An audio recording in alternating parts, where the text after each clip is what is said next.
Hi, my name is Meg Edwards and I'm a GTD coach, and I can't even begin to tell you how many hours I spend with clients unpacking their kind of procrastination. Many times when I'm on a call with a client actually will use the word, "I'm procrastinating on this." And it's almost as if they're just completely just stuck in just saying over and over again, "I'm procrastinating, I'm procrastinating, I'm procrastinating, I'm procrastinating," and not really knowing kind of what to do, how to take that further.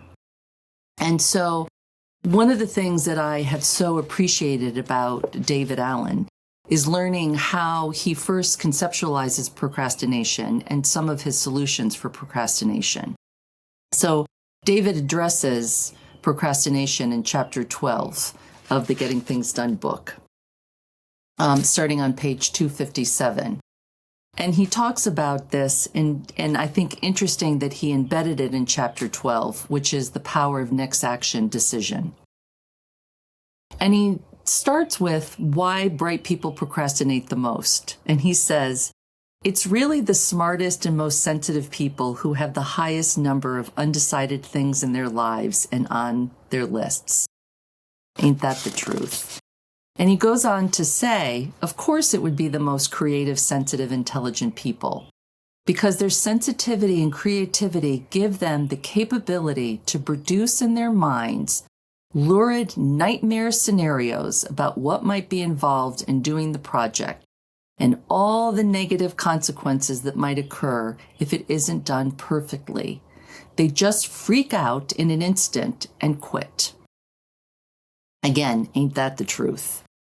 So one of the things that I do as a GTD coach is I say, okay, there's a really good reason why you're procrastinating. And I try to give them that paradigm shift that when they feel that they are procrastinating on something, how do you lean into it? How do you say, okay, let me almost like befriend this procrastination and let me lean into it because there's a good reason why I have that lurid nightmare scenario about what it is.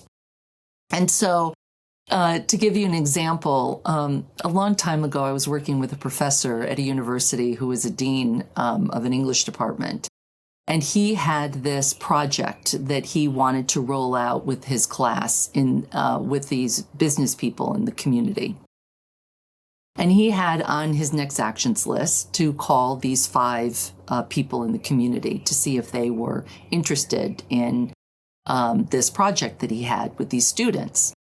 And it sat there and it sat there and it sat there and it sat there. And it was getting a little really stale. And it was almost getting to the point where he was going to have to just ditch this whole project with the students and the business community. So we unpacked it and I said, well, there's probably a really good reason why you're not making those phone calls. And of course, the first thing I say is, do you have the phone number? And he was like, no. And then I said, do you know what you want to say on the call? And he goes, well, I do, but I'm more concerned. And then he just started rattling off all of these things that could possibly go wrong. What happens if the student this? What happens if the student shows up? What happened? And he just had so many negative outcomes. I wasn't even hearing about the successful outcome that he wanted with this project, with the students and these businesses in the community. And so we took a step back and had him reflect on, oh, yeah, well, no wonder why I'm not making these phone calls. And he said, because I don't want to make an ass of myself. And I don't want to put this in motion. And I was like, well, it seems like, there needs to be some more things flushed out before you make those phone calls.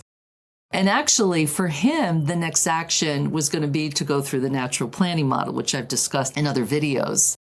But one of the things that can happen is you have this idea and then you just go boom, like so quickly, as David said. They just freak out in an instant and quit. But it was still on his list.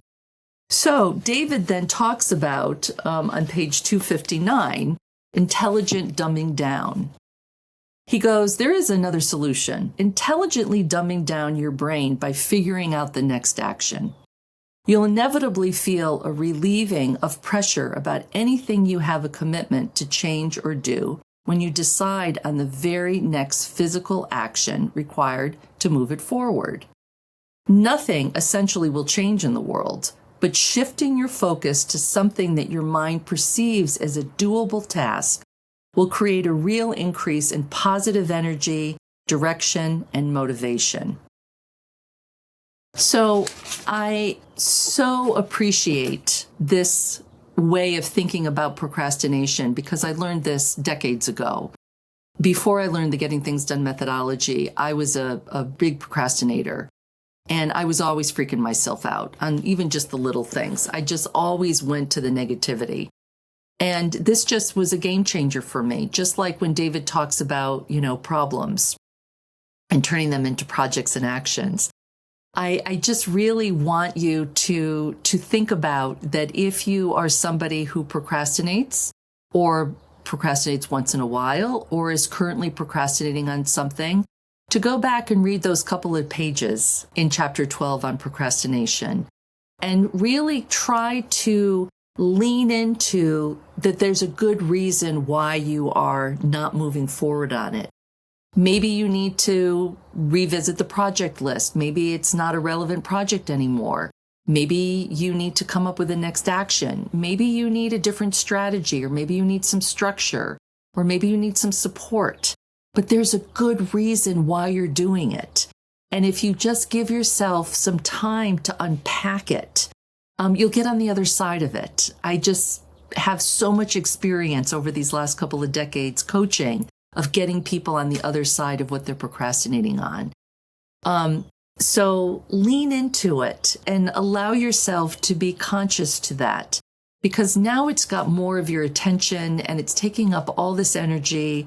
And it doesn't have to be that way. And yes, sometimes we have to have those difficult conversations. And yes, sometimes, we don't really want to do something, but we know that that's really the next action to do.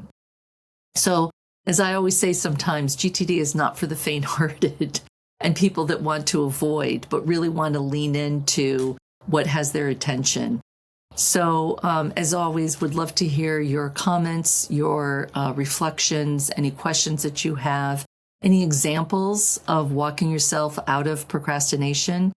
And I hope that moving forward, you just have a whole different way of understanding when you are procrastinating. So thank you as always for joining this series on GTD Gems. For more GTD resources, please visit gettingthingsdone.com and David Allen's YouTube channel. For more information on GTD coaching, please email us at info@gtdfocus.com or visit our website at gtdfocus.com.